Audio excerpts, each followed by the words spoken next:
10 വയസ്സ് കഴിഞ്ഞ ആൺകുട്ടികളെക്കുറിച്ച് അവർ ശക്തമായി ദേഷ്യം പിടിക്കുന്നു എന്ന് പറയാറുണ്ട്. പെൺകുട്ടികളുടെ പ്രായപൂർത്തി അറിയിക്കാൻ പല തെളിവുകളും പാരൻസിന് ലഭിക്കും. പക്ഷേ ആൺകുട്ടികളുടെ പ്രായപൂർത്തി അറിയിക്കാൻ വളരെ പ്രധാനപ്പെട്ട ഒരു കാര്യം, അവർ ശബ്ദത്തിൽ സംസാരിക്കുന്നു, ഷൗട്ട് ചെയ്യുന്നു, ദേഷ്യം കാണിക്കുന്നു, പല സമയത്തും അനുസരണ കുറയുന്നു, അതേപോലെ നിങ്ങൾക്ക് എന്നെ ഇഷ്ടമില്ലെന്ന് പ്രയോഗിക്കുന്നു.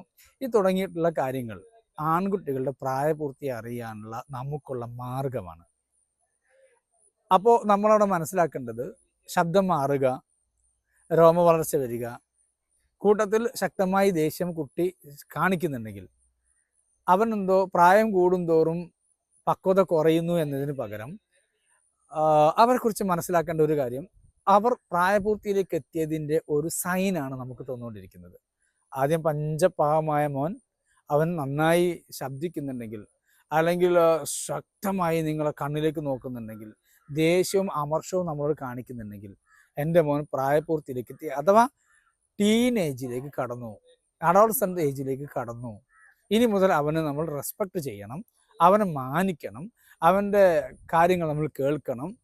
അത് തുടങ്ങിയിട്ടുള്ള കാര്യങ്ങൾ നമ്മളങ്ങ് മാറി ഇവൻ വലുതായിട്ടുണ്ടെന്ന തരത്തിൽ അവരോടുള്ള പെരുമാറ്റത്തിൽ മാറ്റം വരുത്തി കഴിഞ്ഞാൽ ആ കുട്ടികൾ നമ്മുടെ കൈകളിലേക്ക് വരും. ദേഷ്യത്തിൻ്റെ 10 ഇരട്ടി ദേഷ്യം നമ്മളും കാണിക്കാൻ തുടങ്ങിയാൽ അവൻ ഏതായാലും ഈ സമയത്ത് ചിന്തശേഷി കുറവായിരിക്കും. നമ്മളും അങ്ങനെ ആയിക്കഴിഞ്ഞാൽ നമ്മളാണ് അതിൽ സത്യത്തിൽ പരാജയപ്പെടുന്നത്. അവർ വിജയിക്കുകയാണ് അവിടെ ചെയ്യുന്നത്. നമ്മൾ താഴേക്ക് ഇറങ്ങും തോറും നമ്മളെ കൂടെ മക്കൾ താഴേക്ക് ഇറങ്ങിത്തരും.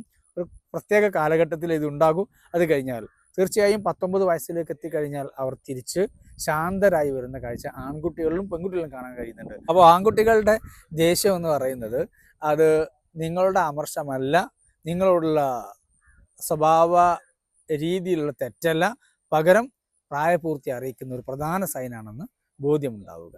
സന്തോഷങ്ങളുണ്ടാവട്ടെ.